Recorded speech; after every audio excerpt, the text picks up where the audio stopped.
করব। এখন এখানে আমরা মন্ত্রটা করে নিই। তব কথামৃতম তপ্ত জীবনম কবিভিরীড়িতম কল্মষাপহম শ্রবণমঙ্গলম শ্রীমদাততম ভুবি গৃণন্তি এ ভূরিদা জনাঃ। এখানে বলছেন যে মাস্টারমশাই জ্ঞান ও বিজ্ঞান, অদ্বৈতবাদ, বিশিষ্টাদ্বৈতবাদ ও দ্বৈতবাদ, এই তিনের সমন্বয়। এটার উপরে বলতে গিয়ে শ্রীরামকৃষ্ণ শুরু করছেন, ঋষিদের ব্রহ্মজ্ঞান হয়েছিল। বিষয় বুদ্ধির লেশমাত্র থাকলে এই ব্রহ্মজ্ঞান হয় না। এই যে একটা লাইন বললেন, এটা কিন্তু আমরা পরিষ্কার বুঝতে পারি যারা অষ্টবক্র সংহিতা পড়েছি। তো অষ্টবক্র সংহিতের প্রথম যে জনক রাজা, তার যে জ্ঞান হচ্ছে, এক মুহূর্তে জ্ঞান হচ্ছে, তার কারণ তার এই দেহবোধ ছিল না, বিষয় বুদ্ধির লেশ ছিল না। শ্রীরামকৃষ্ণ বললেন, কিন্তু এটা যখন আমরা একটা শাস্ত্র পড়ি তখন তার মধ্যে এই ডেপথ পাওয়া যায়। আপনারা হয়তো অনেকে জানেন, অনেকে শুনেছেন, জনক রাজা শুনেছিলেন যে ব্রহ্মজ্ঞান লাভ করতে হলে এক মুহূর্ত আগে যেমন একটা লোক তার পাটা রেকাবে রেখে লাফিয়ে ঘোড়ার পিঠে চাপে, ওই যে টাইমটুকু, সেই টাইমটুকুর মধ্যেই ব্রহ্মজ্ঞান হয়ে যায়। তার মানে ফ্র্যাকশন অফ এ সেকেন্ড বলা যায়, টক করে উঠে পড়ছে। এখন ওইটা জানবার জন্য উনি পাগল হয়ে গেলেন। তো অনেক সব আসছেন, যারাই আসছেন, কেউ প্রমাণ করতে পারছেন না, যেটা কি করে প্রমাণ করা যায়। তো শেষমেশ সবাইকে উনি বন্দি করে রাখতেন, যত ব্রাহ্মণ আসতো বন্দি করতেন, তাদেরকে জেলে রেখে দিতেন, আর খুঁজছেন কে আসবে। শেষমেশ ব্রাহ্মণরা আশাই বন্ধ করে দিল জনকের কাছে, এলেই যদি প্রশ্ন করবে আর বন্দি করবে। অনেক বছর পরে এই ছোট অষ্টাবক্র, ও তো যখন 8 বছর 10 বছর হলো, ও মাকে জিজ্ঞেস করলো, আমার বাবা কোথায়? তো মা বললেন যে এরকম এরকম ঘটনা, তোমার বাবা জনক রাজার সভায় গেছিলেন, উনি এইরকম একটা প্রশ্ন করেছিলেন, ঠিক উত্তর দিতে পারেননি, বন্দি করে রেখে দিয়েছেন। তারপরে ওর বাবা অবশ্য অন্য আর একটা কারণেও একজন তর্ক করছিল, সেটা হেরে গেছিলেন, সেটার জন্য বন্দি ছিল। তো এটা শুনে ও বললো আমি যাব। ওর মা বললো, বাবাকে হারিয়েছি, এখন তুমিও চলে গেলে আমি কোথায় যাব? বললো না, চিন্তা করো না, বলে ছোট ছেলে এসেছে, কিন্তু ওর দেখতে খুব বিকৃত ছিল, 8টা জায়গায় ভাঙা। তো সেই রকম শরীর নিয়ে যখন পৌঁছেছে, ওকে ঢুকতে দিচ্ছে না। তারপরে ও বলছে আমি এই প্রশ্নটার উত্তর দেবো। রাজা পাগল হয়ে গেছে প্রশ্নটার উত্তর শুনবার জন্যে, ব্রহ্মজ্ঞান কি করে লাভ করব। ফলে তখন সবাই জানতো যে গার্ড দিচ্ছিল, গেটকিপার, ও দেখলো যদি রাজা জানতে পারে এইরকম একজন উত্তর দিতে এসেছে, তো বাচ্চা হোক আর যেমনই দেখতে হোক, আমি যদি না করি তাহলে আমাকেই মুশকিলে পড়বো। তখন অ্যালাউ করে দিলেন। তো গিয়ে বললেন যে আমি ওই প্রশ্নের উত্তর দেব, কিন্তু 2টো কন্ডিশন। 1, যারা যারা বন্দি আছে ছেড়ে দাও। 2, আমার সঙ্গে জঙ্গলে চলো। দুটোই উনি মেনে নিলেন। জঙ্গলে এলেন। আসার পর তখন উনি বললেন, অষ্টবক্র বলছেন যে তুমি গুরুদক্ষিণা দাও, গুরুদক্ষিণা না দিলে ব্রহ্মজ্ঞান কি করে দেবো? আর ব্রহ্মজ্ঞানের পর তখন আর ভেদ থাকে না, তখন তো আমি তোমার গুরু নই, তুমি আমার শিষ্য না, তুমি তো আমাকে কিছু দেবে না, এখনই দাও, জ্ঞান দেবার আগেই। তখন এত উত্তেজিত জনক বললেন, আমার সমস্ত রাজত্ব তোমার। শুধু রাজত্ব কেন, আমার দেহ, মন, প্রাণ সব তোমার, আমি সব দিয়ে দিলাম, আমার আর কিছু থাকলো না, তুমি শুধু ব্রহ্মজ্ঞানটা দাও। তখন উনি বললেন, যাচ্ছে বেশ, তাহলে তুমি অপেক্ষা করো, আমি আসছি। জনকের ধারণা ছিল ঘোড়ার উপরে উঠবো, সেজন্য ঘোড়াটা নিয়ে দাঁড়িয়ে আছে, কিন্তু আর সে গুরু আর আসছে না। গুরু কোথায় চলে গেছে? অষ্টবক্র। আর উনি দাঁড়িয়ে দাঁড়িয়ে ভাবছেন যে আমার তো দেহ, মন, প্রাণ এবং এই যে সমস্ত আমার রাজত্ব সব তো দিয়ে দিয়েছি, তাহলে চিন্তা করারও অধিকার আমার নেই। আমার তো চিন্তা করারও অধিকার নেই। আমি যে দুঃখ করব, আমি যে খোঁজ খবর করব, কেন গুরু আসছেন না, কেন এরকম করলেন, আমি তো সেরকম করতে, তাহলে আমি দাঁড়িয়ে থাকি। ও একদম নিশ্চুপ হয়ে সমস্ত বিষয় থেকে মন তুলে, শরীর থেকেও সমস্ত মন তুলে ওর বিশুদ্ধ মনেতে অবস্থান করতে লাগলো। বিশুদ্ধ মন মানে কি? যখন মনের মধ্যে আর কোনো চিন্তা থাকে না। চিন্তা মানে তো জগতেরই, সেটা যখন থাকলো না, তখন যে মনের অবস্থাটা, সেই যে মনটা বয়ে চলেছে, এই যে বিশুদ্ধ অবস্থাতে যখন রয়েছে, তখন অষ্টাবক্র এসে ওনাকে বললেন যে তুমি হচ্ছে সেই ব্রহ্ম, এই যে জগৎ টগৎ দেখছো সব তোমার মনের সৃষ্টি। প্রথম অধ্যায়তেই আমরা শুরুতেই দেখছি ওনার ব্রহ্মজ্ঞান হয়ে গেল সঙ্গে সঙ্গে। দ্বিতীয় অধ্যায়ের প্রথম শ্লোকটিতেই বলছেন, অহোবত শুরু করছেন যে তুমি হচ্ছ সেই শ্রেষ্ঠ, যার মধ্যে ওই সম্পূর্ণ চেতনা রয়েছে, আর এই চেতনা মধ্যে তুমি আর কোনো কিছু নেই। আমরা দেখতে পাচ্ছি সেকেন্ড চ্যাপ্টারে জনক এত আনন্দে রয়েছেন, তখন বলছেন আমি আমাকে পুজো করি, কেননা আমি ছাড়া তো জগৎ নেই। ঠাকুর এখানে ঋষিদের ব্রহ্মজ্ঞান হয়েছিল বলেই বলছেন বিষয় বুদ্ধির লেশ মাত্র থাকলে ব্রহ্মজ্ঞান হয় না। একজন আমাকে চিঠি লিখেছে, আচ্ছা আমি অফিস থেকে এসে আমি কি নেতি নেতি বিচার করব, যে অফিসে থাকলে করলে হতো, চাকরিটা চলে যেত এই যা, কিন্তু অন্তত বিষয়টা যেত। এখন অফিস থেকে এসে আমি কি নেতি নেতি করবো? নেতি নেতি মানে নট দিস নট দিস। তা ব্রহ্মজ্ঞান লাভের ওই উপায় হচ্ছে ওই রকম, কিন্তু নেতিটা কোনটা সেটা না বুঝে ভাবছে বোধহয় সকালবেলায় বসে ওই আমরা যেমন জয়রাম জয়রাম করে জপ করছি, ও নেতি নেতি করে এরকম। ব্যাপারটা তো তা নয়। এখন এই ব্রহ্মজ্ঞান লাভটা যে করবো, তার জন্য কোনো প্রিপারেশনই নেই। তো ঠাকুরের এই কথাটা বোঝা ভীষণ কঠিন।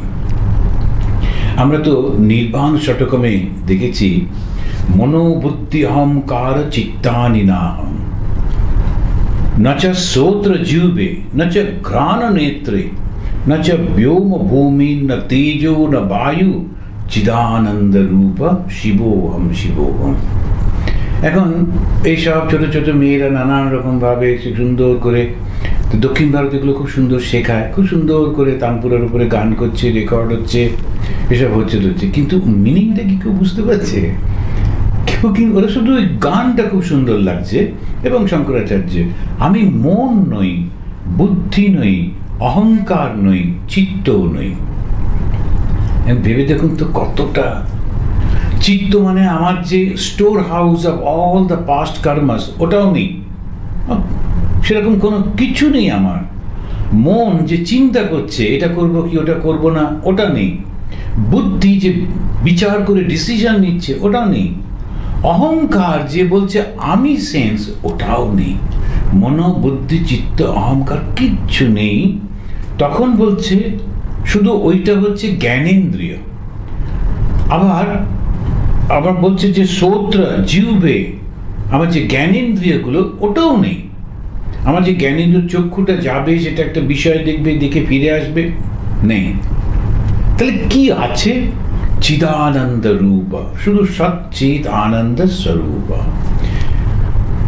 আমি যে শিব নিজেকে বলবো, আমি যে সোহম বলবো, এই জন্য ঠাকুর সবসময় বলতেন যে তুমি যে সোহম বলবে, এটাতে যেমন ঠাকুরের কাছেই থাকতেন হাজরা মশাই, উনি খুবই সোহম সোহম করতেন, ঘোরাফেরা করতে করতে মাঝে মাঝে সোহম সোহম করতেন। আমিও দেখেছি ছোটবেলায় কয়েকটা লোক এমনি জল খেতে গিয়ে সোহম বলে জল খাচ্ছে, তখন তো বুঝতে পারতাম না, কিন্তু এখন বুঝতে পারছি ওরা একটা সাধনা করবার চেষ্টা করতো, কিন্তু সেটা মোকারি হয়ে যায়। যে সাধনাটা একটা মোকারি হয়ে যাচ্ছে, কেননা এই সোহম এরভাবে বলা যায় না। যখন বিষয় বুদ্ধির লেশ মাত্র থাকবে না, লেশ মানে একদম সাটলেস্ট অফ দ্য সাটল থিংটা থাকবে, তার মানে কি মনটাই নেই। থাকে কোথায়? বিষয় বুদ্ধিটা, বুদ্ধিতে থাকে, মনে থাকে নেই।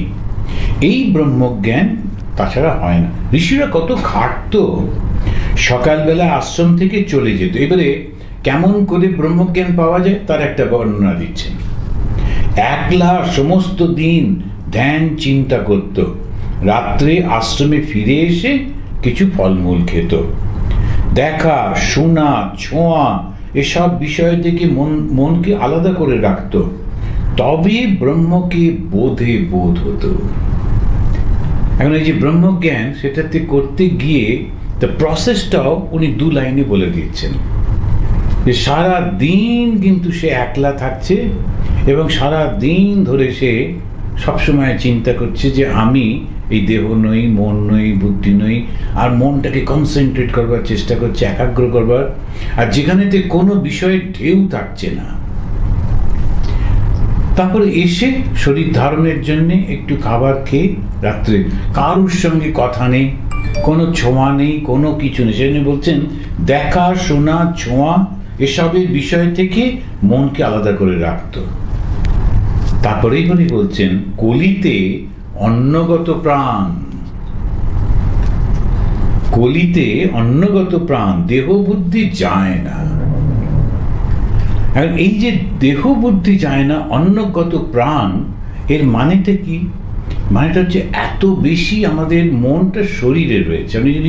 আমরা যদি দেখি চারপাশে সমস্ত কিছুর মধ্যে, এমনকি ধর্মীয় যে সমস্ত প্রতিষ্ঠানগুলো রয়েছে, তারাও দেখা যাচ্ছে একেবারে সবাই ওই রকম ভাবেই চিন্তা করছে, ভাবনা করছে, আর সকলেই ভাবছে যে আমরা এইভাবে সবকিছু করব। নিজে প্র্যাকটিস কটা লোক করছে? যে অন্নগত প্রাণ বলতে শুধু যে ভাত খাচ্ছে বা অন্ন খাচ্ছে বা খাওয়া দাওয়া করছে তা নয়, চিন্তাধারাটাই হচ্ছে শরীর বেসড। শরীর মানে অহংকার।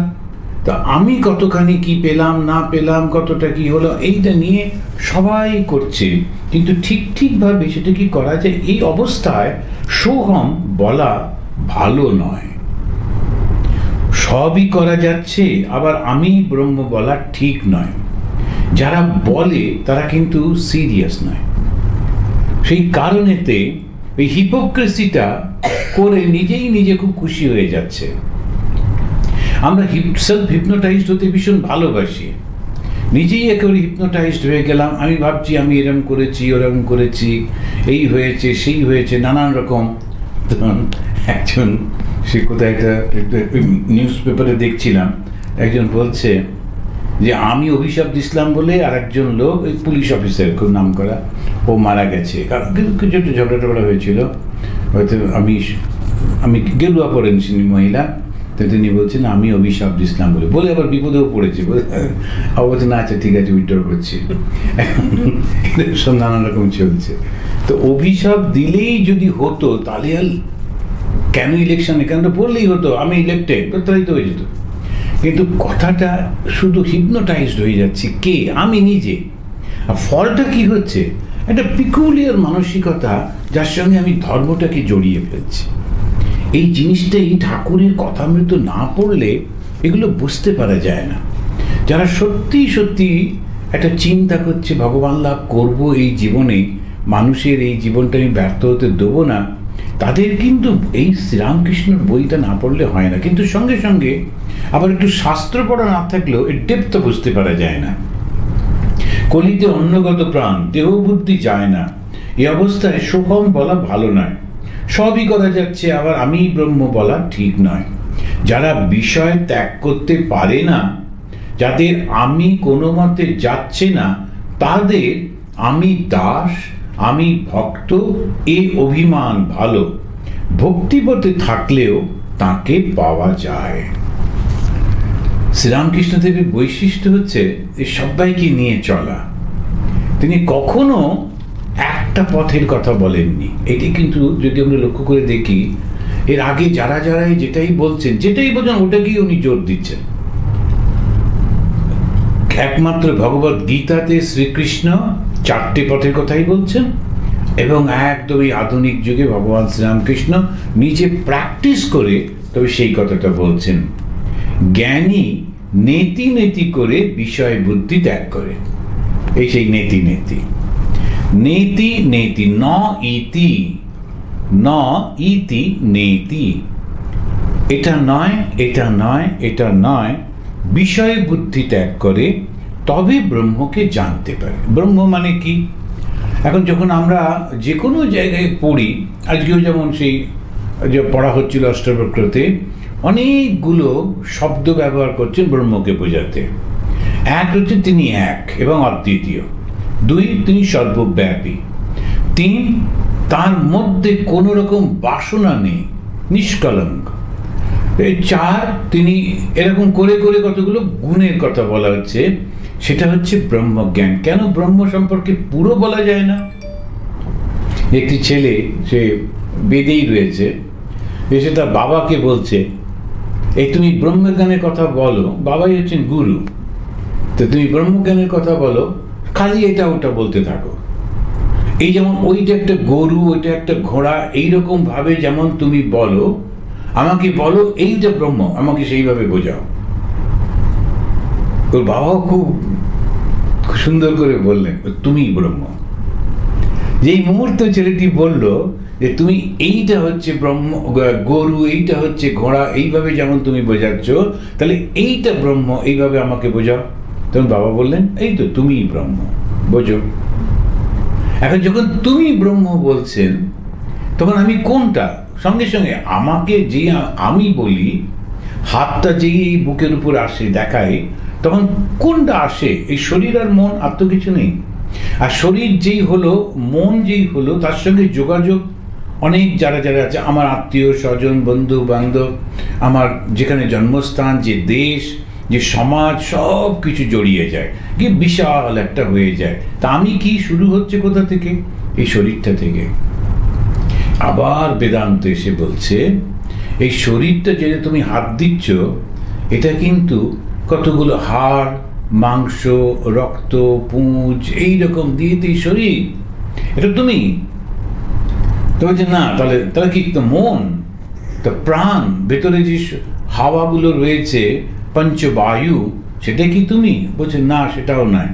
তাহলে তুমি কোনটা? মনোময়া কোষা, এইভাবে 5টা কোষে চলেছে, দেখছি না কোনোটাতেই হচ্ছে না। শেষে গিয়ে তখন বলছে, তাহলে আমিটা কে? যে জীবাত্মা জীবাত্মা বলে যে আমরা বলি, ওই যে অহংকারটা করি, শুনলে খুব অবাক লাগবে যখন বিশ্লেষণ করে দেখা যাচ্ছে আমাদের বুদ্ধির উপরে চিৎ শক্তির যখন প্রতিফলিত হচ্ছে, reflection of the supreme consciousness আমাদের বুদ্ধির উপরে, ওইটাই হচ্ছে আমি। তা আমি, বাট আই, দ্য ইগো, এটা একটা শুধুমাত্র রিফ্লেকশন। এই তখন মনে হচ্ছে, তাহলে আমি যদি রিফ্লেকশন হই, তাহলে অরিজিনাল বস্তুটাকে কি করে পাওয়া যায়? সে ঠাকুর বলছেন, এই জ্ঞানী নেতি নেতি করে বটে, কিন্তু পৌঁছানো মুশকিল। বিষয় বুদ্ধি ত্যাগ পরিপূর্ণভাবে করতে হবে। এখন তিনি আবার উদাহরণ দিয়েছেন, যেমন সিঁড়ির ধাপ ছাড়িয়ে ছাড়িয়ে ছাদে পৌঁছানো যায়। তো সিঁড়িতে একটা পা দিলাম, দিয়ে বললাম না এটা ছাদ নয়, আবার একটা পা না এটা ছাদ নয়, ওই সিঁড়ির ধাপ ছাড়িয়ে ছাড়িয়ে আস্তে আস্তে করে করে যখন ছাদে পৌঁছলাম। কিন্তু যিনি বিজ্ঞানী, যিনি বিশেষ রূপে এর সঙ্গে আলাপ করেন, তিনি আরও কিছু দর্শন করেন। সেটা কি? তিনি দেখেন ছাদ যে জিনিসের তৈরি, সেই ইট, চুন, সুরকি সিঁড়িতেও তৈরি। নেতি নেতি করে যাকে ব্রহ্ম বলে বোধ হয়েছে, তিনিই কিন্তু জীব জগৎ। বিজ্ঞানী দেখে যিনি নির্গুণ, তিনিই তো সগুণ। এইখানে একটা জ্ঞান থেকে বিজ্ঞানে নিয়ে যাচ্ছেন। তখন কি হচ্ছে? আমরা ত্যাগ করার কোনো প্রয়োজন হচ্ছে না। ভগবান শ্রীরামকৃষ্ণদেব ওইটাই আমাদের ইন্ট্রোডিউস করাচ্ছেন। একবার বলছেন, চোখ বন্ধ করে ঈশ্বরকে দেখা যায়, চোখ খুলে দেখা যায় না। কেন দেখা যাবে না? তৈরি হয়েছে কি দিয়ে? আমরা যখন এই বেদান্ত পড়তে যাই, তখন তো বেশি কিছু ছিল না। ওদের উদাহরণগুলো দুটো, একটা মানে একই উদাহরণ, সবাই মিলে ওইটাই ব্যবহার করেছে। একটা হচ্ছে মৃত্তিকা ঘট, এটা প্রায় খুব কমন, মাটি আর একটা মাটির ঘর। এখন ঘরটা কি মাটির থেকে আলাদা? তো যখন আমরা ওই ঘরটাকে, মাটির ঘরটাকে দেখছি, আমরা বলতে পারি মাটি, আবার বলতে পারি ঘট। সেই রকম ভাবে যখন জলের একটা তরঙ্গ ওঠে সমুদ্রে, আমরা তাকে কি সমুদ্র বলবো না তরঙ্গ বলবো? তরঙ্গ কি সমুদ্র থেকে আলাদা, জলের থেকে আলাদা? তা তো নয়। তাহলে আমরা তরঙ্গও বলতে পারি, সমুদ্রও বলতে পারি। হ্যাঁ, দুটোকে আলাদা করে ফেলছি কেন? সেকুলার অ্যান্ড সেক্রেট, এই যে দুটো ভাগকে করে ফেলছি, সেখানটাতেই আমাদের খুব ভুল হয়ে যাচ্ছে। তোমরা চেয়ারটা নিয়ে একটু এদিকে বসতে পারো, প্রচন্ড রোদ্দুর পড়ছে, ঠিক আছে? আচ্ছা, হ্যাঁ একটু করে। তো এখন এই যে আমরা যেটাকে দুটোই মনে করছি, ওই জন্যে ঠাকুর বললেন চোখ বন্ধ করে জগৎটাকে বাদ দিয়ে তুমি ঈশ্বরকে দেখছো, জগৎ চোখটা খুলেও তো দেখতে পারো। ওইটাকে ইলাবোরেট করে স্বামীজি খুব মডার্ন হইতে বলছেন, each soul is potentially divine. বলছেন যে all that you see, the people who are suffering, they are the living gods and goddesses. Emotion থেকে বলছেন না, পুরো শাস্ত্র যুক্তি দিয়ে বলছেন। ওই যে মানুষটাকে আমি দেখছি, সে খেতে পাচ্ছে না, পড়তে পারছে না, কষ্ট পাচ্ছে, ওইটা কে তাহলে? ওই মানুষটা, আমরা যেমন ধর্ম রক্ষা করতে গিয়ে আমরা মানুষকে খুন করে ফেললাম। খুন করে কোথায় যাচ্ছি? একটা মন্দিরে থেকে, একটা ইট কাঠ দিয়ে বানানো একটা জায়গা, সেইখানে গিয়ে ভাবলাম যে ভগবান রয়েছে। কত বড় ভুল হয়ে গেল। মানুষকে দুঃখ দিচ্ছি, কষ্ট দিচ্ছি, সমস্ত করে, লোক ঠকিয়ে, কিছু কিছু লোক মিথ্যে কথা বলে বলে টাকা রোজগার করে বিরাট বিরাট মন্দির করছে। লাভটা কি? এটা কিছুতেই বুঝতে পারে না। ওই যারা ধর্মের নাম করে মানুষকে ঠকাচ্ছে, ঠকিয়ে বিরাট একটা মন্দির করছে, করে কি হচ্ছে? অহংকার হচ্ছে, আমি বানিয়েছি, খুব খুশি। কিন্তু যদি অন্যরা সবাই মিলে সাহায্য করলো, একটা হলো, ভালো একটা কাজের মধ্যে হচ্ছে, ওটা ঠিক আছে। সেই জন্যই ঠাকুর বলছেন যে বিজ্ঞানী অবস্থাতে যাওয়া। রামকৃষ্ণ মিশনের যে ভাবটা, ওইটা ওই বিজ্ঞানীর অবস্থাতে নিয়ে যায়। পরমহংস সন্ন্যাসী, তো পরমহংস সন্ন্যাসীতে সে নির্জনে ঘরের মধ্যে থাকতে পারে, আবার মানুষের মধ্যেও থাকতে পারে, তার কখনো কোনো রকম বিকৃতি হবে না। কেন? কেন দু জায়গাতেই তার কাছে একই।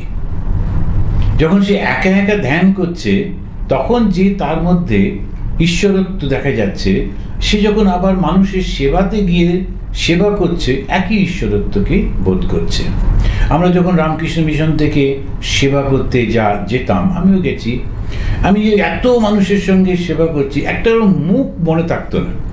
কেন কি? সেই মানুষটাকে তো দেখছি না। তা সে আমাকে এসে প্রণাম করলো কি করলো না, একটা কিছু ভালো কথা বললো কি বললো না, ওটা নিয়ে কোনো নয়। এই মানুষটাকে মানুষের মতো যে তাকে দেখছি, ও কিন্তু আমার দেবতা, ওকে খুশি করতে হবে, ওকে ভালো করে বলতে হবে, গিয়ে আমরা তাকে সেবা করছি। যেমন সেই শারদানন্দজি মহারাজ যারা রিলিফ করে ফিরে এলেন, তাদেরকে জিজ্ঞেস করলেন, তখন শারদানন্দজি ছিলেন, তখন তোমরা কি দিলে? ওরা লিস্ট দিচ্ছে, আমরা এই দিলাম, আমরা ওই দিলাম। না, ও তো কিছু বড় লোক তারা দিয়েছে, তুমি সেই জিনিসগুলো বয়ে বয়ে নিয়ে গিয়ে ওই গরিবদের দিয়েছ, তুমি মাঝখানে কি দিলে? এই যে তুমি কি দিলে, ওই ভক্তিটা দিলাম। কেন? যেমন আমি একটা গাছের থেকে ফুল তুলে নিয়ে ঠাকুরকে দিলাম, কি দিলে? ফুল দিলাম, ফুলটা তো গাছের। আর তুমি কি দিলে তাহলে? ওই ফুলটার মাধ্যমে আমার ভক্তিটা দিলাম। আমি বাজার থেকেও ফুল কিনে আনতে পারি, কেউ সেই ফুলটা বিক্রি করেছে, সেটা পয়সা দিয়ে কিনলাম, নিয়ে এসে দিলাম। ফুল দেওয়াটা বড় কথা নয়, দিচ্ছি আমার ভক্তিটা। তেমনিভাবেই এই ভাবগুলো হচ্ছে, ভগবানকে লাভ করতে গেলে এই ভাবটা দরকার হয়। ভাবটা যত পরিষ্কার থাকে, তখন সব কিছুতে সুন্দরভাবে হতে পারে। তারপরে বলছেন যে নেতি নেতি করে যাকে ব্রহ্ম বলে বোধ হয়েছে, তিনিই তো জীব জগৎ। বিজ্ঞানী দেখে যিনি নির্গুণ, তিনি সগুণ। মোস্ট অফ দ্য কেসেস আমরা ওই খানিকটা ধারণা করে, আপনি দেখবেন একটু যারাই একটু মন্দির টন্দির করলো, করবার পর মন্দিরে একজন পুরোহিতকে রাখা হলো, রাখার পর পুরোহিতকে বলা হলো তুমি একটু দেখাশুনো করবে। এবারে কিন্তু সেই ছোট ছোট আমাদের এইসব যে ক্লাবেগুলোও দেখবেন, যেই মুহূর্তে তাকে একটুখানি ধর্মীয় কোনো কাজ করতে দেওয়া হচ্ছে, ও অন্যদের থেকে নিজেকে সেগ্রিগেট করে ফেলে সঙ্গে সঙ্গে। না, তোমরা করবে না, এখানে ঢুকবে না, এই করবে না, ওই করবে না। কেন করে? দুটো কারণে। এক, সবাই মিলে করলে জিনিসটা নষ্ট হওয়ার সম্ভাবনা থাকে, সবাই তো ঠিক অতটা ভালোভাবে করে নেয় না। আর দ্বিতীয় হচ্ছে, না আমি একা করব, তুমি করবে না। ওই যে পুরোহিত তন্ত্র বলা হয়, পুরোহিতরা এসে এটা করছে। তার কারণ পুরোহিত জানে আমি কাউকে আশীর্বাদ করতে পারি না, যে সামনে বসে আছেন, কিন্তু ভগবান করতে পারেন। তা আমি আর ভক্তের মাঝখানে আমি কেন বসবো? এই যে ভাবটার কথা আমরা ভাবলাম, এটা হচ্ছে অহংকার। সেই কারণে যখন বিজ্ঞানী সে দেখে যে সমস্ত জগৎটা তাঁরই, এইবারে ভেবে দেখুন, সে কিন্তু শুধু মন্দিরে বসে আছে তা না, সেই সঙ্গে সঙ্গে যখন যার সঙ্গে কথা বলছে প্রত্যেকের মধ্যে সেই ভগবানকে দেখে সে যেন কষ্ট না পায়, সে যেন অপমানিত না হয়, অলওয়েজ অ্যালার্ট। এই অ্যালার্টনেসটা তাকে কত সুন্দর করে দিচ্ছে। ছাদে অনেকক্ষণ লোক থাকতে পারে না, আবার নেমে আসে।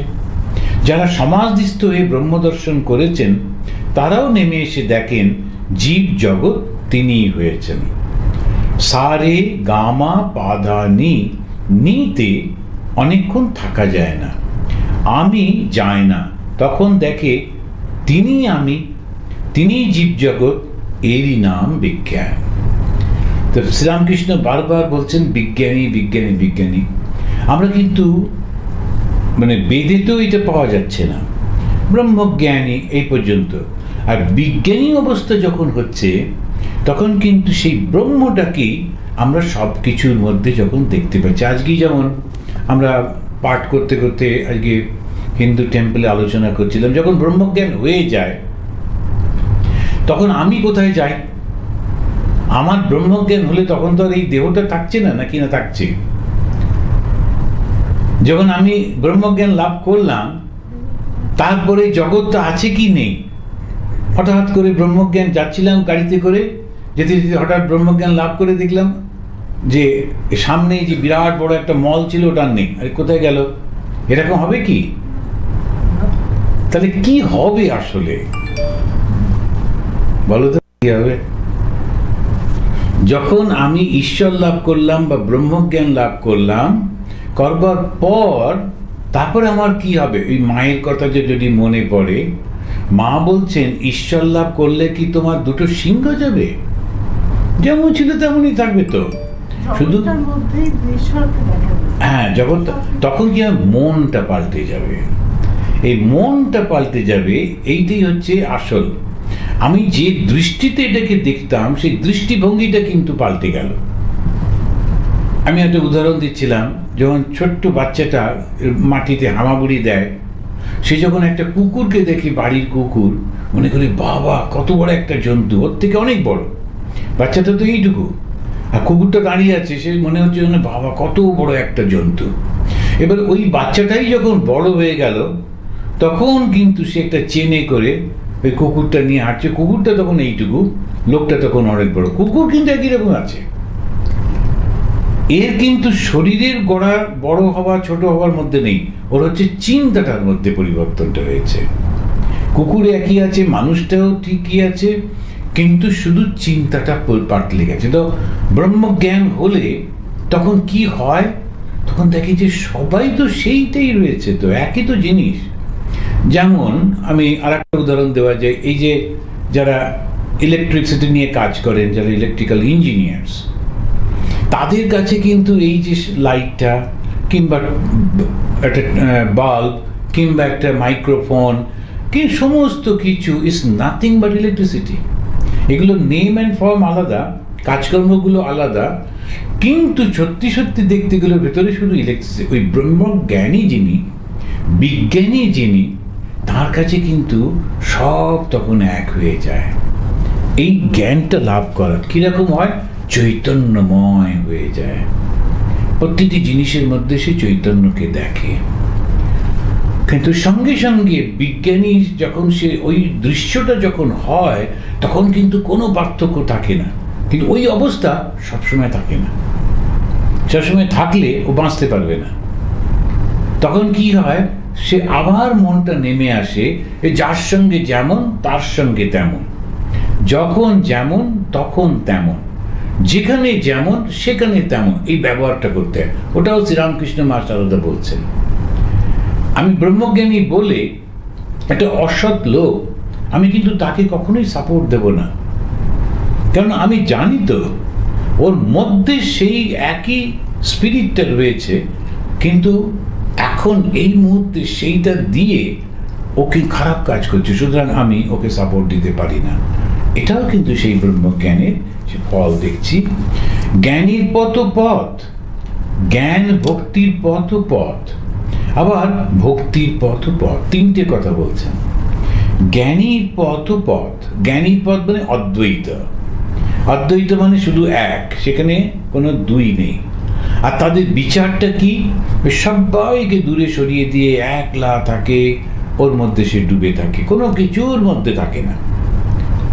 তারপরে যেটা জ্ঞান আর ভক্তির সমন্বয়, সেটা হচ্ছে বিশিষ্ট অদ্বৈত।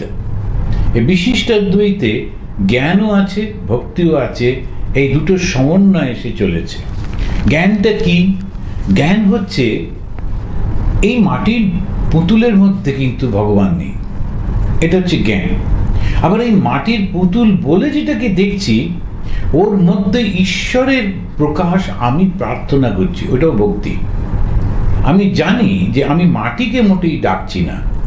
যেমন স্বামীজি যখন যাচ্ছিলেন, তখন একটা রাজস্থানে একজন মন্ত্রী এসে ধরলেন স্বামীজিকে, আপনাকে দেখে মনে হচ্ছে আপনি পারবেন।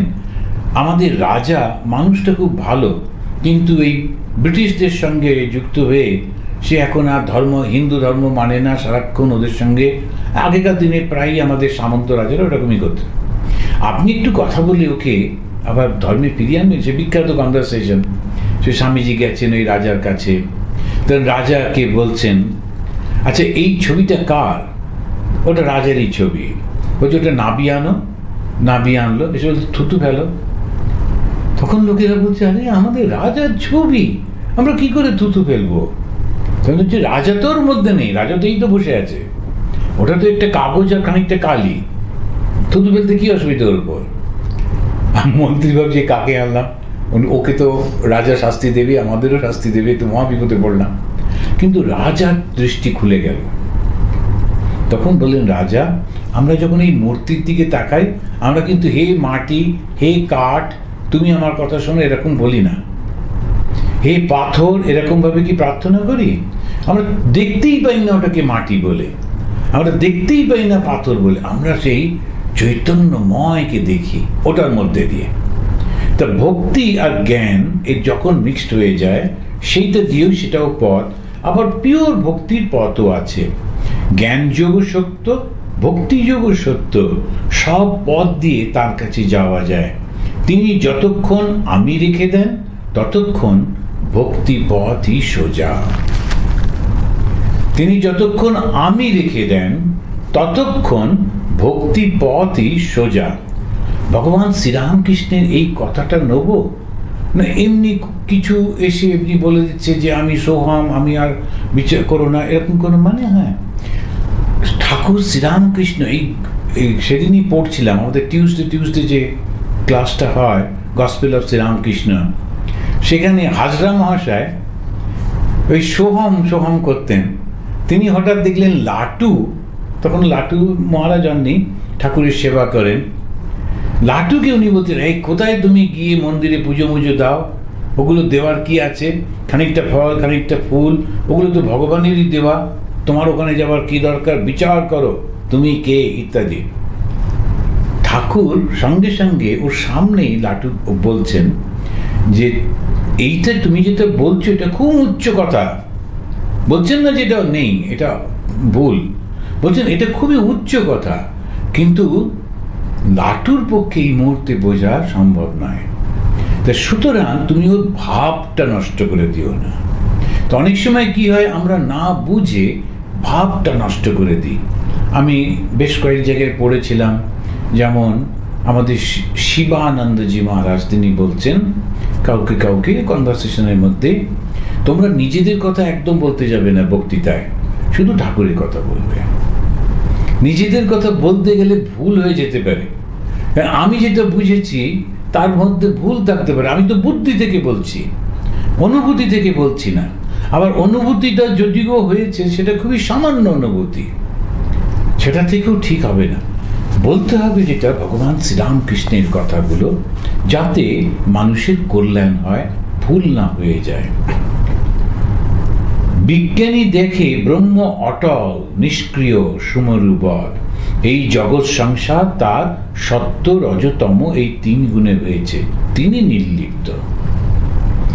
এ হচ্ছে বিজ্ঞানীর দৃষ্টি। ও কিন্তু জগৎটাকে একেবারে নেই, ব্রহ্ম সত্য, জগৎ মিথ্যা, এটা শঙ্করাচার্য বললেন। মিথ্যা মানে কিন্তু নেই তা নয়, মিথ্যা মানে যেভাবে আমি দেখছি সেইভাবে নেই। আমি ভাবছি যে জগৎটাই বোধহয় থাকবে, তখন এই যে মানুষেরা খুব পাথর টাথর দিয়ে বাড়ি বানায়, আগেকার দিনে খুব একদম শক্তপোক্ত করে একটা বাড়ি বানালো।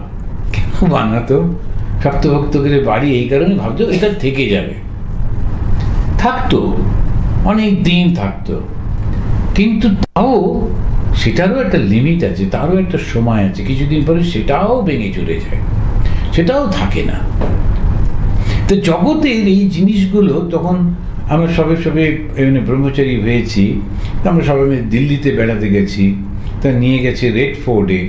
যখন আমরা গেছি একটু স্পেশাল টিকিট কেটে এসব নিয়ে গেছে, একজন লোক পরিচিত ছিল, তখন দেখছি আর ভাবছি এই রেড ফোর্টেতে ঢোকার জন্যে মারাঠারা কত প্রাণ দিয়েছে, শয়ে শয়ে মারাঠা, তারা সব এসেছিল রেড ফোর্টটা দখল করতে।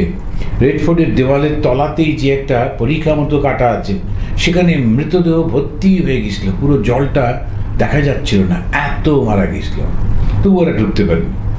তারপরে এসেছিল রাজস্থান থেকে, তারাও এসে চেষ্টা করেছিল রেড ফোর্ট দখল করতে, ওরা পারেনি। আর আমরা এখন 10 টাকা দিয়ে টিকিট কেটে ঘুরে বেড়াচ্ছি ভেতরে। এখন সেই নবাবও নেই। আর নবাবের যে হামাম, যেখানে নবাবের সব স্ত্রীরা স্নান টান করতেন, সেইখানে তো ভাবাই যায় না, কেউ যেতেই পারবে না, সেখানেও আমরা গিয়ে ঘুরে বেড়াচ্ছি এখানে স্নান করতে। এমন কিছু ভালো জায়গা না, প্রত্যেকে আমাদের এখন প্রত্যেকেরই যে বাথরুমগুলো অনেক ভালো, কিন্তু যাই হোক তখনকার দিনে ওরা একটা পাথর টাথর দিয়ে করার।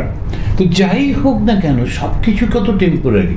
যারা বানালেন ওটা রক্ষা করবার জন্যে প্রাণ দিলেন, যারা ওটা দখল করবার জন্যে প্রাণ দিলেন, তারপরে কি হলো? এই যে দৃষ্টিটা ইতিহাস আমাদের এত সুন্দর শেখায়, শুধু আমরা শিখতে পারি না, আবার ভুল করি, আবার ভাবি আমি দখল করব, শাসন করব।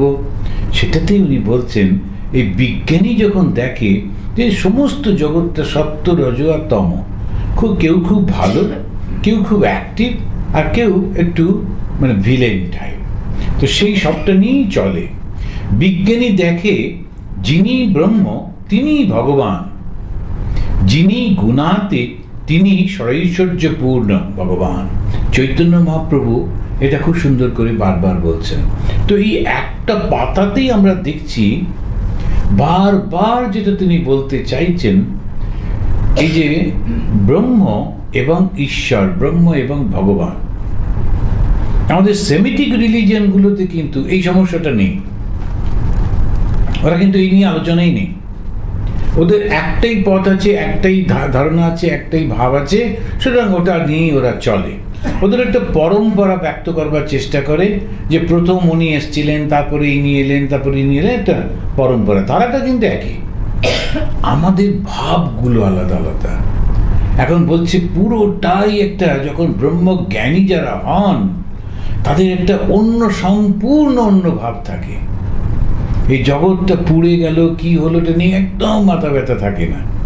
আর বিভিন্ন রকমের ভাবের মধ্যে আবার কেউ কেউ যারা ভক্তি, তারা কি কান্নাকাটি করছেন, ভগবানকে ডাকছেন, কত কষ্ট করছেন, সেটা না দেখলে বোঝা যায় না। এখন এই যে নানান রকমের ভাব, শুধু হিন্দু ধর্মে আমরা যে আলোচনা করছি, সেটা কিন্তু শুধু হিন্দু ধর্মে। অন্যরা বলবে যে এত কথা আলোচনা করবার কি আছে, আমি পাপী, ভগবানের কাছে গিয়ে বলতে হবে যে আর পাপ করব না, বা যা করেছি ক্ষমা করে দাও, দিয়ে স্বর্গে যেতে হবে, এই ব্যাপারটা তো মিটে গেল।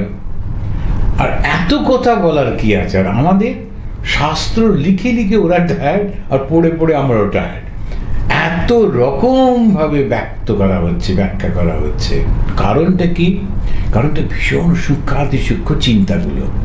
আর যত সূক্ষ্ম চিন্তা হচ্ছে তত জিনিসটা অন্য রকমভাবে প্রতিভাত হচ্ছে। যিনি ব্রহ্ম তিনিই ভগবান, বিজ্ঞানী দেখে, জ্ঞানী বললেন না কিন্তু। যার ব্রহ্ম জ্ঞান হচ্ছে সে দেখে যে জগৎ মিথ্যা, ব্রহ্ম সত্য, জগৎ মিথ্যা, আর কিছু নেই। আর একটা স্টেপ উপরে গিয়ে বলছেন যে যেটা দিয়ে ঈশ্বর সৃষ্টি হয়েছে, যেটা দিয়ে জগৎ সৃষ্টি হয়েছে তিনিই তো করেছেন। সুতরাং দৃষ্টিভঙ্গিটা যেই আমি পাল্টে দিলাম, সঙ্গে সঙ্গে আমার পুরো ব্যাপারটা পাল্টে গেল। আমি খুব ভালো খাবার তৈরি করে গোপালকে খাওয়াবো বলে মন্দিরে যাচ্ছিলাম, কৃষ্ণ মন্দিরে।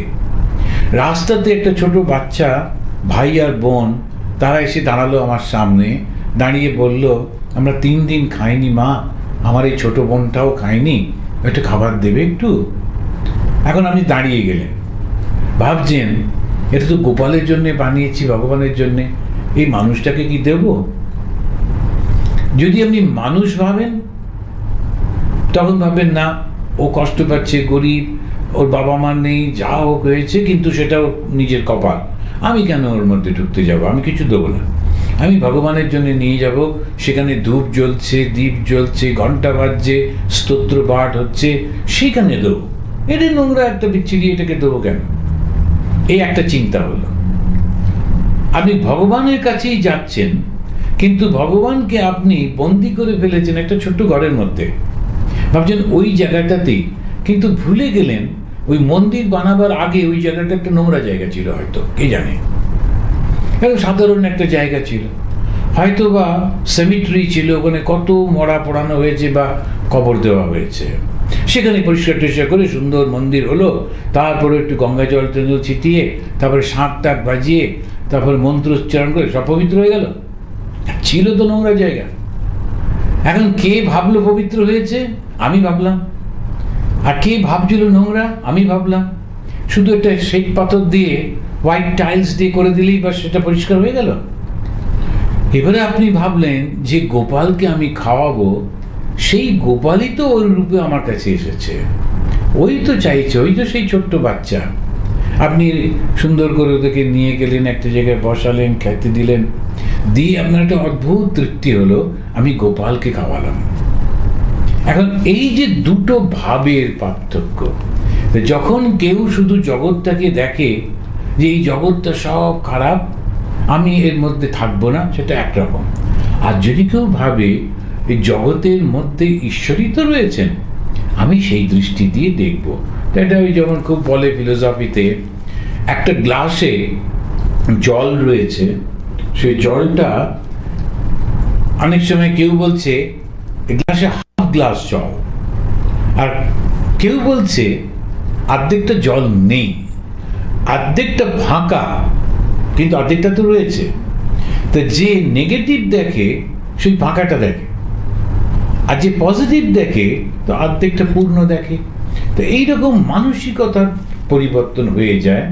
তো এখানে তিনি বলছেন, যিনি গুণাতীত তিনি ষড়ৈশ্বর্যপূর্ণ ভগবান। ষড় ঐশ্বর্যপূর্ণ ভগবান। তো ভগবানে হচ্ছেন ঐশ্বর্য, ভগ মানে হচ্ছে ঐশ্বর্য। কি কি ঐশ্বর্য? জ্ঞান, ঐশ্বর্য, শক্তি, বল, বীর্য, তেজ, এই 6টা। তা প্রথম শুরু হচ্ছে জ্ঞান, তারপরে ঐশ্বর্য, নানান রকম তিনি ইচ্ছা করলে সব করতে পারেন। তারপরে শক্তি, তার মানে সমস্ত কিছু করবার ক্ষমতা রয়েছে, অল পাওয়ারফুল। বল, বীর্য এবং তেজ, এই সমস্ত দিয়ে, এই 6টা দিয়ে তিনি হচ্ছেন ভগবান। আর এই ভগবানই আবার তার কোনো গুণ নেই। তো ভগবান শ্রীরামকৃষ্ণ সম্পর্কে স্বামীজি যে স্তোত্র লিখেছেন, সেখানে বলছেন নির্গুণ গুণময়। একবার বললেন নির্গুণ, কোনো গুণ নেই, আর বলছেন গুণময়। তা একটা সেই ছোট কবিতা ছিল, তা মা দুর্গা তিনি যাচ্ছেন, তা পাটনি, যে আমরা জানি না, আপনারা যারা পড়েছেন হয়তো কেউ কেউ, যে পাটনি যে নৌকোটা নিয়ে পার করবে, তো সে বলছে যে তুমি একটা ভালো ঘরের বউ, তোমার স্বামী কোথায়? আর ও তোমাকে পয়সা দেয়নি, তুমি পার হবে কি করে, আমার তো পয়সা চাই। তখন উনি বলছেন কোনো গুণ নাই তার কপালে আগুন। তো স্বামী যেন স্বামীকে নিন্দা করছেন, সেইভাবে তিনি বলছেন ওর কোনো গুণ নেই, কপালে আগুন। তো দুটো রকমের অর্থ হচ্ছে, কোনো গুণ নেই মানে নির্গুণ, নিরাকার ব্রহ্মস্বরূপ সেই শিব, আর কপালে আগুন মানে তার সেই ত্রিনেত্র, সেই জ্ঞান দৃষ্টি। তো এরকম ভাবে একই জিনিসকে আমরা দুই রকম ভাবে, বহু রকম ভাবে দেখি। যে বাবুর ঘর দ্বার নেই, হয়তো বিকিয়ে গেল, সে বাবু কিসের? এখন একটা যে একটা বাবু বলবো কাউকে, বাংলাতে বাবু মানে কিন্তু তার পয়সা টয়সা আছে, তার প্রতিষ্ঠা আছে, তারপরে বাবু। আচ্ছা, প্রতিষ্ঠা নেই, পয়সা নেই, তাকে বাবু বলবো কেন? তোকে তো বাবু বলা যায়। এখন সকলে হাসছেন। ঈশ্বর ষড়ৈশ্বর্যপূর্ণ, যদি ঈশ্বরের ঐশ্বর্য না থাকতো তাহলে ঈশ্বর বলবো কেন? ঈশ্বরের ওইগুলো আছে বলেই তো। যে ব্যক্তির যদি ঐশ্বর্য না থাকে তাহলে কে মানত? দেখো না এই জগৎ কি চমৎকার, কত রকম জিনিস, চন্দ্র, সূর্য, নক্ষত্র, কত রকমের জীব, ছোট বড়, ভালো মন্দ, কারো বেশি শক্তি, কারো কম শক্তি, সমস্ত দিয়ে কি অদ্ভুত এই জগৎটা। যদি আমি পজিটিভলি দেখি তখন দেখব যে সত্যি তো কি সুন্দরভাবে সব কিছু ঘটে চলেছে, কে যেন সমস্ত কিছু ঘটাচ্ছে। এটাই হচ্ছে অদ্ভুত জিনিস। একজন আজকেই ফোন করেছিল, খুব সুন্দর বলছিল, তো ওর একটা যে রুটিনের মধ্যে যে কাজ করতে হয়, তো খুব মনে দুঃখ ছিল যে আমাকে এইরকম রুটিন দেয়, অফিসে কাজ করতে হয় বা কোনো জায়গায় কাজ করতে হয়। তো আসলে এইরকম রুটিন, এটা কিচ্ছু বিচ্ছিরি একটা। আজকে ও হঠাৎ করে একটা ছুটি পেয়েছে, আর ঠিক আজকেই ওর কতগুলো বিশেষ কাজ কমপ্লিট করতে পেরেছে। তো হচ্ছে যদি আজকে ছুটিটা না পেতাম তাহলে এই বিশেষ কাজগুলো আমি অ্যাটেন্ড করতে পারতাম না। তো এখন আমাকে যখন এই রুটিনটা দেওয়া হয়, যখন কাজের মধ্যে ফেলা হয়, তখন আমি ভাবি যে আমাকে কষ্ট দেওয়া হচ্ছে, এই লোকটা দিচ্ছে, এই যে রুটিন বানাচ্ছে সেই করছে। কিন্তু যখনই আমি দেখলাম না, এটা তো তা নয়, আজকে আমার এই জায়গাটা, এই কাজগুলো অ্যাটেন্ড করার খুব দরকার ছিল, ছুটিটা দরকার ছিল, ঠিক আজকেই আমাকে অফ করে দিয়েছে। যে বানিয়েছে সে কিন্তু জানতো না যে আজকে আমার এটা প্রয়োজন হবে, আমিও জানতাম না। তাহলে কে করে এটা? সেই জন্যেই সমস্ত কিছুর পেছনে না কেউ একজন আছেন। এই হচ্ছে ভক্তের ভাব। ভক্ত সেই ভাব যে যা কিছু হচ্ছে পেছনে একটা কারণ আছে, এই কারণটা আছে বলেই এত সুন্দর হচ্ছে। তো এইটা বলতে গিয়ে তিনি বলছেন শ্রীরামকৃষ্ণ তিনি বিভু রূপে সর্বভূতে আছেন। বিভু রূপে বিদ্যাসাগর মশাই এখানে আলোচনার মধ্যে ঢুকেছেন, বলছেন তিনি কি কারুকে বেশি শক্তি, কারুকে কম শক্তি দিয়েছেন? ম্যান লাইক হিম, বিদ্যাসাগর, তিনি জিজ্ঞেস করছেন যে ভগবান কি কাউকে বেশি কাউকে কম দিয়েছেন? Vidyasagar, the ocean of knowledge. আর কে উত্তর দিচ্ছেন? স্কুলে যায়নি সে, শ্রীরামকৃষ্ণ। তিনি বলছেন তিনি বিভু রূপে সর্বভূতে আছেন। দেখুন কত ক্লিয়ার। তো বিভু মানে কনসিয়াসনেস হিসেবে প্রত্যেকের মধ্যে রয়েছেন, পিঁপড়েতে পর্যন্ত আছেন, কিন্তু শক্তি বিশেষ। এখন কনসিয়াসনেস হিসেবে পিঁপড়েটারও কনসিয়াসনেস আছে, হাতিটারও আছে, কিন্তু হাতির শক্তি আর পিঁপড়ের শক্তি এক হবে? এই যে দুটো পার্থক্য দিয়েছে, এইটা আমাকে যদি বুঝতে পারি, তা না হলে একজন লোকে 10 জনকে হারিয়ে দেয়, আবার কেউ একজনের কাছ থেকে পালায়। তারপরে বলছেন আর তা না হলে তোমাকেই বা সবাই মানে কেন? তোমাকেই বা সবাই মানে কেন? একজন লোককে যখনই আমরা দেখি তো বুঝতে হবে ভগবান ওকে ওই শক্তিটা দিয়েছে। ঈর্ষা করতে নেই, কখনো ঈর্ষা করতে নেই, খুশি হতে হয়। আমাকেও তো অনেকটা দিয়েছেন, আমি তো অনেকের থেকে অনেক ভালো আছি, তা থেকে আমার তাহলে আমি যথেষ্ট, আমার যতটা প্রাপ্য আমি ঠিক পেয়ে গেছি। স্বামী বিবেকানন্দ বলছেন তুমি যা প্রাপ্য নয় তার জন্য কান্নাকাটি করলেও পাবে না, আর যেটা প্রাপ্য সেটা না চাইলেও পাবে, পাবেই পাবে। সুতরাং যেটা যে অবস্থায় রয়েছে সেইখানে ওই স্যাটিসফ্যাকশনটা রাখতে হয়। আধ্যাত্মিক জীবনে উন্নত করতে হতে গেলে তখন ওই সব সময় একটা কি করে আমি ঈশ্বরকে পাবো, কি করে পাবো, ওইটা রাখতে হয়। ও পেয়ে গেল, যেমন ঠাকুর শ্রীরামকৃষ্ণ নিজে প্রার্থনা করতেন, বলছেন মা কালীকে বলছেন যে রামপ্রসাদকে তুই দেখা দিলি, কমলাকান্তকে দেখা দিলি, আমাকে কেন দেখা দিবি না? আমিও তো তোমার সন্তান। ওদেরকে ঈর্ষা করছেন না, সেখানে প্রার্থনাটা খুব সুন্দর। বলছেন ওরা যদি দেখা পায় তাহলে আমি কেন পাবো না? যদি যীশুখ্রিস্ট, যদি বুদ্ধ, যদি চৈতন্য, যদি শঙ্করাচার্য তারা যদি পেয়ে থাকেন আমি কেন পাবো না? আমিও তো সেই মানুষ। আমার মধ্যে যে ত্রুটিগুলো আছে সেটাকে সরিয়ে দিয়ে তুমি আমাকে এই জ্ঞানটা দাও। তো বিদ্যাসাগরকেই বলছেন, তোমাকেই বা সবাই মানে কেন? তোমার কি দুটো শিং বেরিয়েছে? তোমার কি দুটো শিং আছে? আচ্ছা, তোমার দয়া, তোমার বিদ্যা অন্যের চেয়ে অনেক বেশি, তাই তো তোমাকে লোকে মানে, দেখতে আসে। তুমি এই কথা মানো কি না? তখন বিদ্যাসাগর হাসছেন। এখন কিভাবে তিনি উত্তর দেবেন? বিদ্যাসাগরকে ঠাকুর বলছেন, রামকৃষ্ণ বলছেন, শুধু পাণ্ডিত্যে কিছু নাই, তাকে পাবার উপায়, তাকে জানবার জন্যে বই পড়া। একটা সাধুর পুঁথিতে কি আছে জিজ্ঞেস করলে সাধু সেই বইটা খুলে দেখালো, দেখা রয়েছে পাতায় পাতায় শুধু ওম রাম, আর কিছু নেই, শুধু ওম রাম লেখা রয়েছে। ওইটাই যথেষ্ট। এত এত এত পড়ে কোনো লাভ হবে না। ত্যাগীর অর্থ কি 10 বার বললে যা হয়, গীতা গীতা।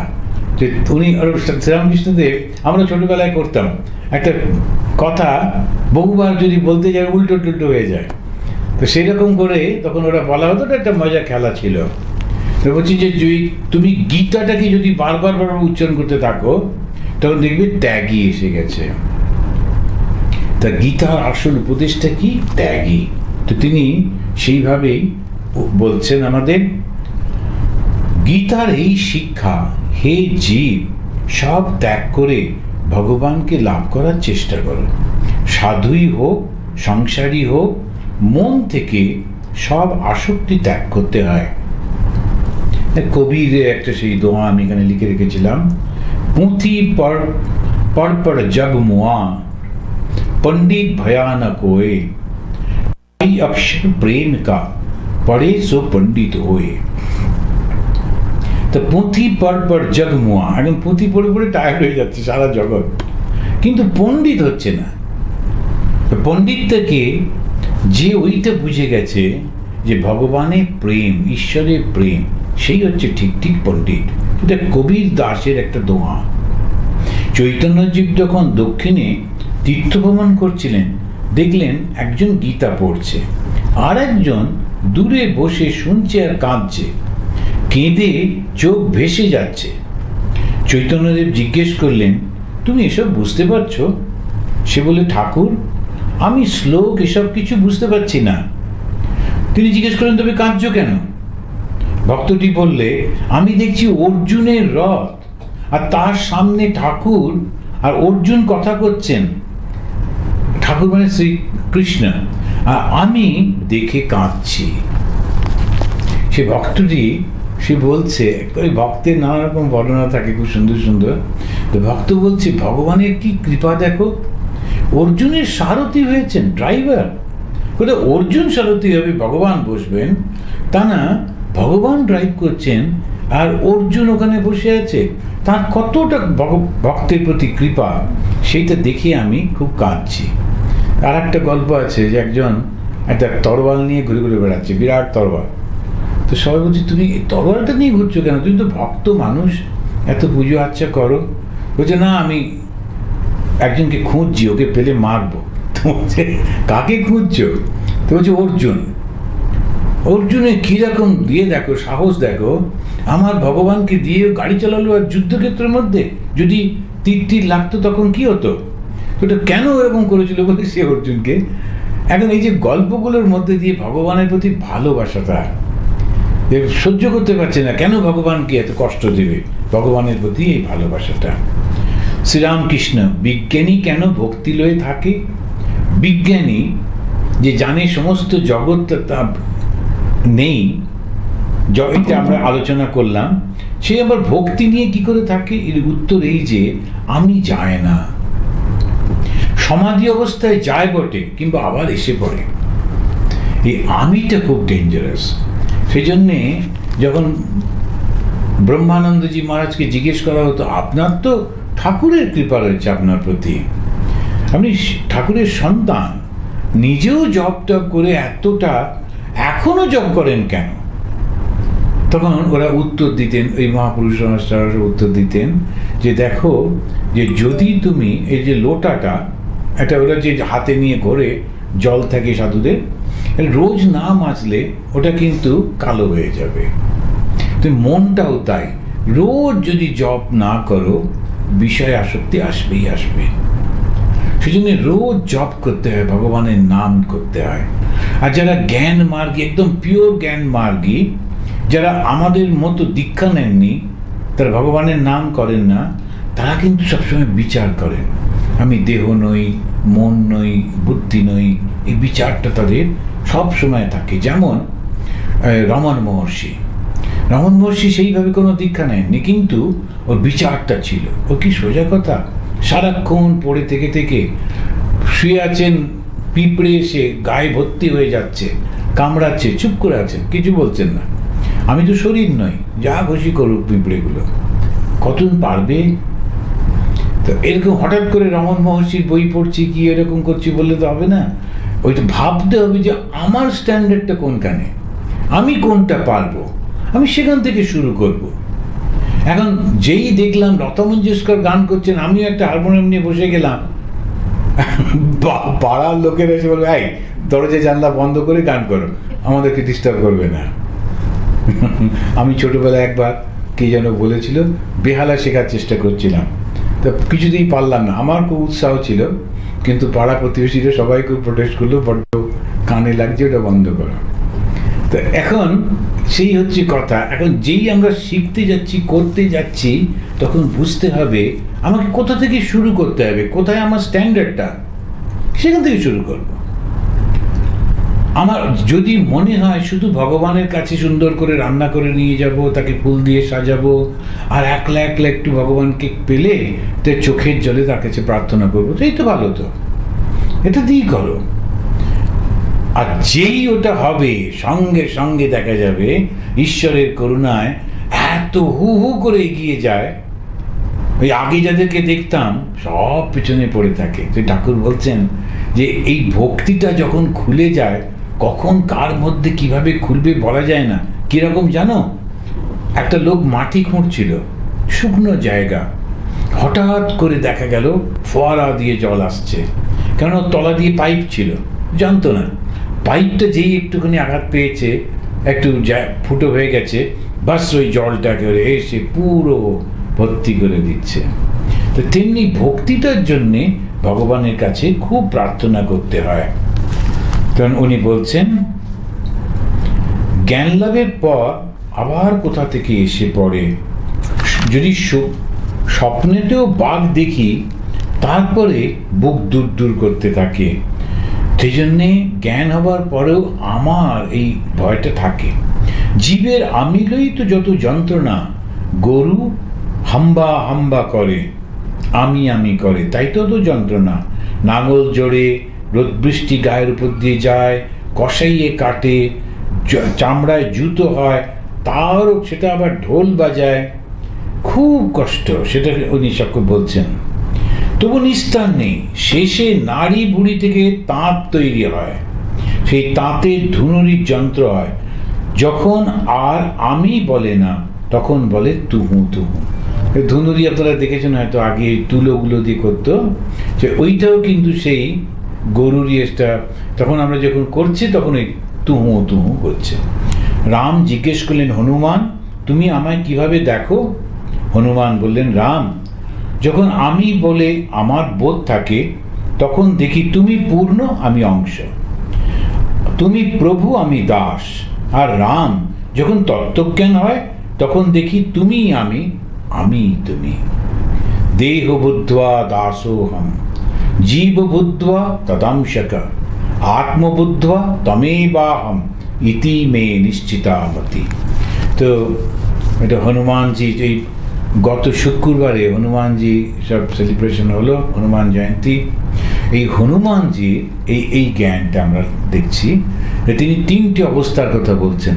বলছেন যখন আমি দেহ বুদ্ধি থাকে তখন তুমি আলাদা, আমি আলাদা। আবার যখন জীব বুদ্ধি হচ্ছে তখন আমি তোমার অংশ। তা দেহ বুদ্ধিতে তুমি আলাদা, আমি আলাদা, ভক্তিযোগ, পিওর ভক্তিযোগ। আবার যখন জীব বুদ্ধি হলো তোমার আর আমার, তুমি বিরাট আগুন, আমি একটা স্ফুলিঙ্গ, কিন্তু আমি তোমার অংশ, ওটা বিশিষ্ট অদ্বৈত হলো। তারপরে যখন ওই জ্ঞান হলো তখন তুমি আর আমি এক, এই বুদ্ধি হচ্ছে। তো ওটাকেই বলছেন অদ্বৈত। তো আমরা আজকে এই পর্যন্ত পড়ি, শেষ করছি। তারপরে আমরা এইটা দিয়ে শেষ করি। নিরঞ্জনম নিত্যম অনন্তরূপম ভক্তানুকম্পা ধৃতবিগ্রহম বৈ ঈশাবতারম পরমেশমিড্যম তম রামকৃষ্ণম শিরসা নমামঃ।